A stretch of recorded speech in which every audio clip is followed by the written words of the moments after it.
Welcome to our channel. Today we how to authenticate with Kasa Smart for outdoor plugs and schedules, full guide step by step clearly. To authenticate with Kasa Smart for outdoor plugs and schedules, begin by ensuring your device is powered on. Download the Kasa Smart app from the App Store or Google Play Store. Open the app once the installation is complete. If you do not have an account, select Sign Up to create a new account. Provide the required information, including your email address and password. Once your account is created, log in using your credentials. Connect your smartphone to the same Wi-Fi network that you want your outdoor plug to join. In the app, tap on the plus icon to add a new device. Choose Smart Plug from the list of device options. Select Outdoor Plug if that option is available. Follow the on-screen prompts to ensure your outdoor plug is in pairing mode. If prompted, press the reset button on the plug until the LED indicator starts blinking. Once the plug is in pairing mode, the app should detect your device.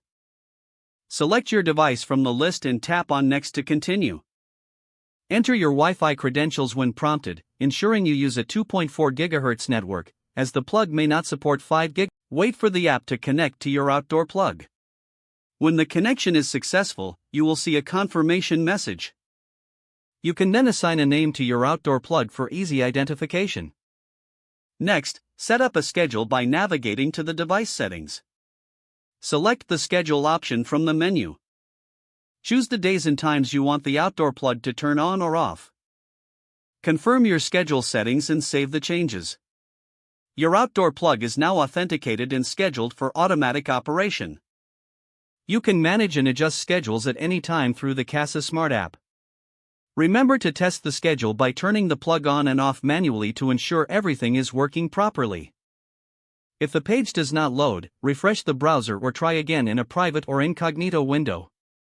Make sure you are using the correct email address, then retype it carefully to avoid small typos.